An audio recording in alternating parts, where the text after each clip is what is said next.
আজকে আমি রান্না করব নদীর মাছ। তো ফার্স্টে আমি মাছগুলোকে আপনাদেরকে দেখে নিচ্ছি যে আমি চিংড়ি মাছটাকে ভালো করে বেছে নিয়েছি। আর আজকে আমি রান্না করব কচুলো। তো সেই রেসিপিটাই আপনাদের সাথে শেয়ার করব। নদীর টাটকা টাটকা চিংড়ি মাছ দিয়ে আজকে আমি সুন্দর করে কচুলো রান্না করব খুব কম সময়ে হালকা মশলায়। তো চলো বন্ধুরা ফার্স্টেই শুরু করা যাক। হ্যালো গাইস, আসসালামু আলাইকুম। আপনারা সবাই কেমন আছেন? আশা করি সকলেই ভালো আছেন। Welcome sign viral recipe. চলে এলাম আবারও নতুন রেসিপি নিয়ে।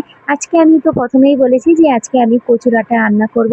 ফার্স্ট আমি এটাকে ভালো করে বেছে নিয়ে এটাকে আমি বালতির মধ্যে দিয়ে হাত দিয়ে ভালো করে ঘষে ঘষে নিচ্ছি, যাতে এর মধ্যে কোনো নোংরা না থাকে। আর এই যে দেখতে পাচ্ছ চিংড়ি মাছ, এখানে ২ রকমের চিংড়ি মাছ আছে।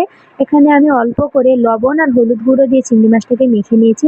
এবার আমি পেঁয়াজটা কুচি করে এবার আমি যে সরষেটা বেটে নিচ্ছি।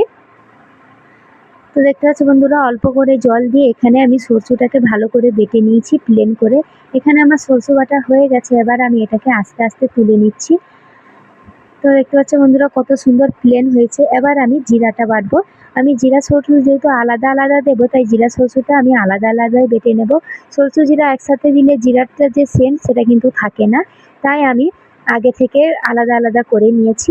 এবার আমি কড়াইয়ের মধ্যে তেলটা দিয়ে পেঁয়াজটা দিয়ে এটাকে আমি ভালো করে, পেঁয়াজটা লাল লাল হয়ে যেতে আগে থেকেই যে আমি মশলা মেখেছিলাম সেটা আমি দিয়ে দিচ্ছি। এবার আমি কচু ডাঁটাটাও দিয়ে ভালো করে ভেজে নিচ্ছি।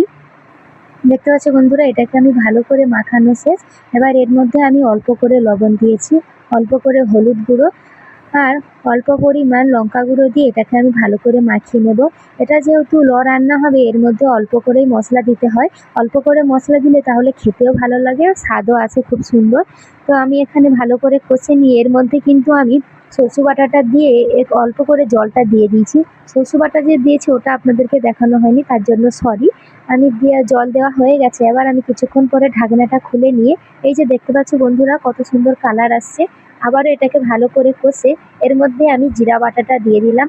জিরা বাটাটা তো আমি লাস্টেই দিয়েছি, যাতে এর সেন্টটা থাকে। দিয়ে এবার আমি এর মধ্যে একদম জল দিয়ে দিচ্ছি, দিয়ে এটাকে ঢাকা দিয়ে দিচ্ছি। তো দেখতে পাচ্ছ বন্ধুরা, আমার জল দেওয়া ঢাকা দিয়ে দিয়েছি। কত সুন্দর কালার আসছে আর একদম মাখো মাখো হয়েছে। এইটা দিয়ে কিন্তু এক থালা ভাত এমনিতেই খাওয়া যাবে, আর কিছু লাগবে না। আপনাদের কেমন লাগছে আমার রেসিপি অবশ্যই কমেন্ট করে জানাবেন। লাইক, কমেন্ট, শেয়ার, সাবস্ক্রাইব করবে, যাতে আপনাদের জন্য আরও পরবর্তীকালে ভালো ভালো ভিডিও আনতে পারি। এবার আমার ছোট দেবর খেয়ে দেখবে যে এটা কেমন হয়েছে। ও খেয়ে বলতেছে খুব সুন্দর হয়েছে, দেখাচ্ছে দেখুন।